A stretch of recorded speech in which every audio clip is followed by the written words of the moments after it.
Bonjour à toutes et à tous et merci d'être fidèles à notre rendez-vous.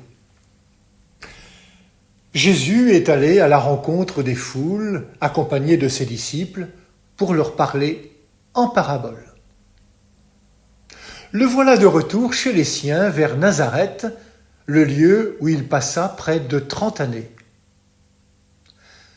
S'ouvre maintenant une nouvelle section dans l'évangile de Matthieu, où l'on va voir comment la personne de Jésus interroge tant par ses paroles que par ses actes.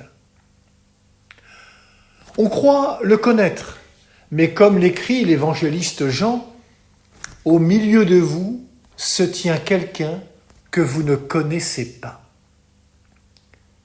En choisissant le chemin de l'incarnation, Jésus a fait le choix de partager tout ce qui fait le quotidien de la vie des gens. Lui, le fils de Marie, a sans doute travaillé dans la charpente avec Joseph, son père adoptif, a partagé la vie des enfants et des jeunes de son village, où il est bien connu. Mais la notoriété de Jésus commençait à parcourir la Galilée. On parle de ses guérisons, de sa parole vivante et imagée qu'on écouterait pendant des heures. Et le voilà qui prêche pour la première fois dans la synagogue de sa jeunesse. Or, contrairement à toute attente, les gens de Nazareth ne dépassent pas le stade de l'étonnement. Et les questions fusent. D'où lui viennent cette sagesse et ces miracles ?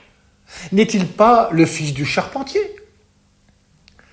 L'Évangile dit même qu'ils sont choqués à son sujet. Une manière de dire « on ne reconnaît pas là l'enfant du pays ». Et oui, pour eux, il est l'enfant du pays. C'est, semble-t-il, figé dans le marbre. La nouveauté que Jésus est venu apporter peut-elle les surprendre encore ? Connaître, ce n'est pas seulement savoir des choses sur quelqu'un. Chacun d'entre nous est un mystère. On ne peut nous résumer à la couleur de notre peau, notre aspect physique, notre lieu de naissance, notre sexe, nos attaches familiales, culturelles, religieuses. Il y a chez l'autre tout un univers à découvrir, dans la rencontre et dans le temps. C'est vrai pour Jésus et c'est vrai pour les humains que nous sommes. Alors, gardons-nous des jugements, des étiquettes. Apprenons le regard de la foi, le regard de l'Esprit du Seigneur qui voit plus loin que les seules apparences. Sans la foi, Jésus est le fils de Marie, l'enfant de Nazareth. Dans la foi, il est la parole faite chair. Sans la foi, il est un homme qui fait du bien. Dans la foi, il est le sauveur vainqueur du mal. Sans la foi, il est un guérisseur et un prédicateur. Dans la foi, il est Dieu qui ouvre à tous les chemins de vie plus fortes que la mort. Sans la foi, Jésus reste un homme du passé. Dans la foi, il est celui qui vient me chercher au plus profond de mon cœur pour me parler.